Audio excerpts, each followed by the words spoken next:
1.5 glass उडीद भिजू घातल्यावर नंतर त्याला 2-3 वेळा स्वच्छ पाण्याने धुवून असं मिश्रण तयार करून घ्यावे, फेटून घ्यावे. आपलं मिक्सर वाटे मिश्रण काढून घ्यावे. मिश्रण काढल्यानंतर डाळ आणि तांदळाची पेस्ट ही एकत्र करून असं मिक्सर त्याला एकत्र जीव करावे. आणि एकत्र जीव केल्याने खोबऱ्याची चटणी बनवण्यासाठी लागणारं साहित्य: बारीक चिरून घेतलेलं एक खोबरं आहे, 8-10 मिरच्या आहेत, त्यांचे तुकडे करून घ्यायचे, कोथिंबीर, कढीपत्ता, मीठ, हळद. हे आता वाटण करून घ्यायचं आहे आपल्याला मिक्सर वाटे. आणि त्याच्यानंतर आपली चटणी तयार होते. सांबारसाठी लागणारे साहित्य: कोथिंबीर आहे, लसूण आहे, कढीपत्ता आहे, बटाटा आहे, वांगं आहे, तूर डाळ आहे, सांबार मसाला, आंबा, मिरची पावडर. ह्याच्यामध्ये आपण शेवगाची शेंग, टमॅटो आणि भोपळा टाकतो, पण ते माझ्याकडे नाही आहे. काल पाऊस होता म्हणून मी आणलं नाही आहे, ते स्किप केलेलं आहे, त्याच्यामुळे हे करणार आहे. चला आपण सांबारची तयारी करूया. पहिलं कुकर घेतलेलं आहे, त्याच्यामध्ये 1 वाटी तूर डाळ घालावी. ती स्वच्छ पाण्याने 2-3 पाण्याने धुवून घ्या. हे बघा, असं पाणी घेऊन ते 2-3 असं स्वच्छ पाण्याने धुवून घ्यावे. म्हणजे आपले काय मटेरियल आहे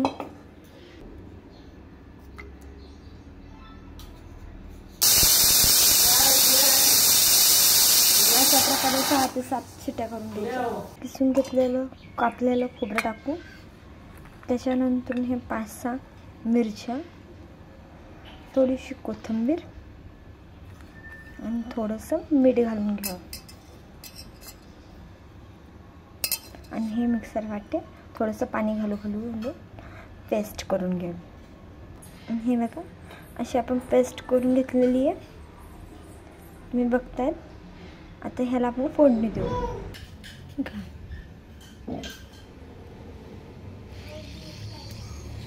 आपण पातेलं घेतलं आहे, त्याच्यामध्ये तेल गरम करून घेत आहोत. आता आपण त्याच्यामध्ये कढीपत्ता घालणार आहोत. कढीपत्ता टाकल्यानंतर हे बघा,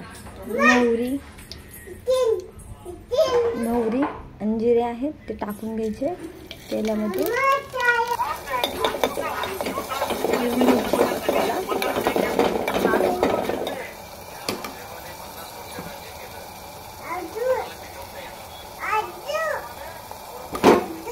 चवीनुसार मीठ. तेलात मिक्स झाल्यानंतर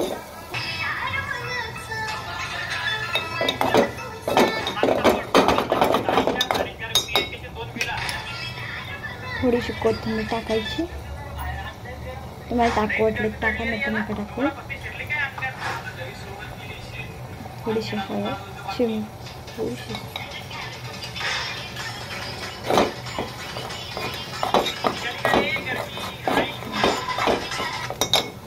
आणि त्याच्यामध्ये पाणी घालून घ्यायचं. झालेली ही चटणी किती व्यवस्थित झालेली आहे चटणी. त्याला जरा वेळ शिजू द्यायचं.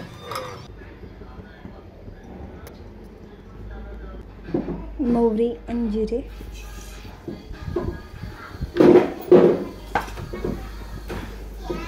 कढीपत्ता,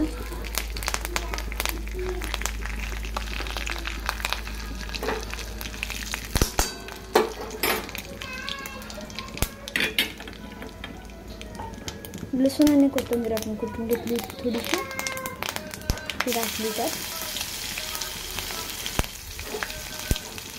त्याला मस्त घालून घ्यायचं.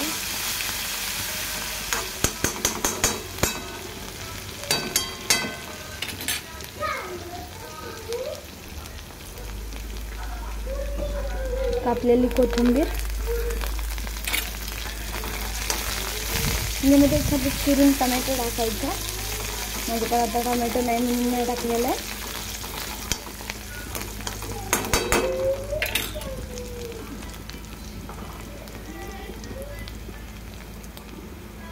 हळद,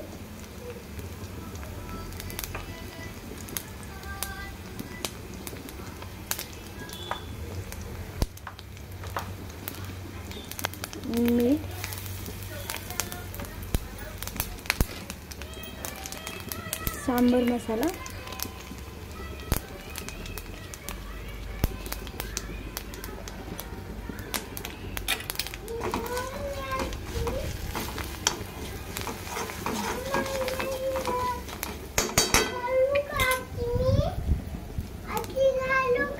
चवीनुसार लाल तिखट,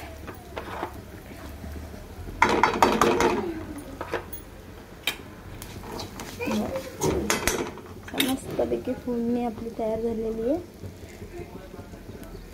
त्याच्यामध्ये आपण डाळ घालूया.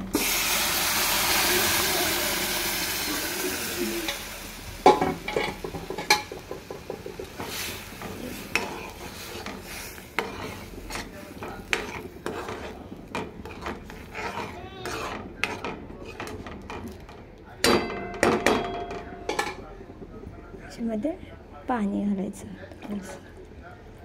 ह्याला उकळून घ्यायचं. वरून थोडीशी कोथिंबीर घालायची.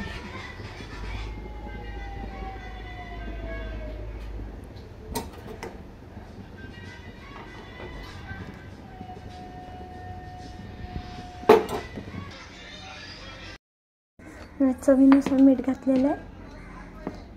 कुकरमध्ये पाणी घेतले, त्यातच 2 मिनिटासाठी आपण उकळून घ्यावे.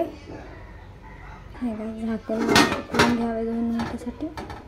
तोपर्यंत आपण बॅटर तयार करून घेऊ. बघा आपलं बॅटर कसं झालेलं आहे. मीठ टाकले, त्यात आपण थोडंसं पाणी घालून आपण त्याला बॅटर तयार करू. असंच बॅटर इडलीसाठी ठेवायचं आपल्याला. हे बघा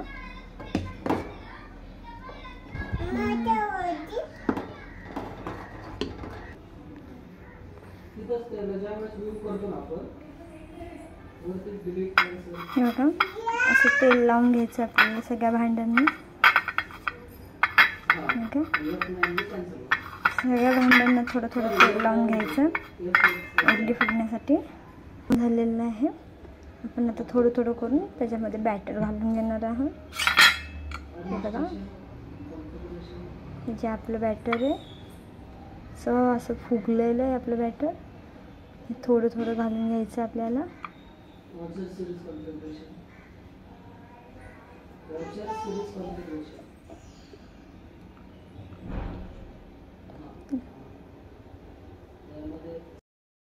आपलं पाणी पण उकळून झालेलं आहे.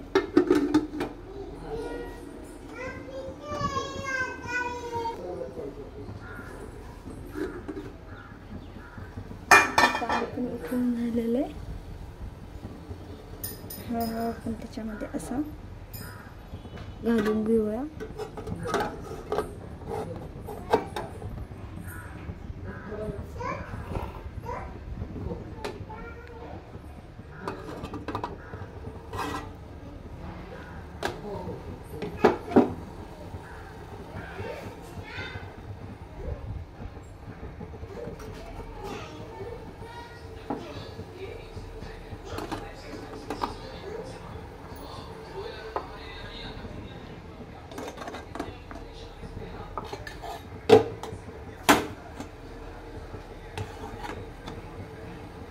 हे 15 ते 20 मिनिटासाठी फुल गॅसवर आपण सोडून देणार. चेक करून घेऊ.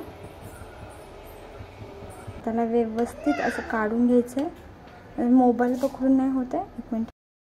हे बघा आपलं इडली, डोसा, नारळाची चटणी आणि सांबार हे आपलं तयार झालेलं आहे. हे बघा तुम्ही इडली बघू शकता किती मस्त खुसखुशीत आणि मऊसूर झालेली आहे. जेवढी जास्त आपण डाळ वापरून तेवढी आपली इडली मस्त आणि मऊसूर होऊ शकते. हे बघा तुम्हाला तोडून दाखवते वाटलंच ते. बघा किती जाळीदार झालेली. हे बघा किती मस्त फुगली आहे.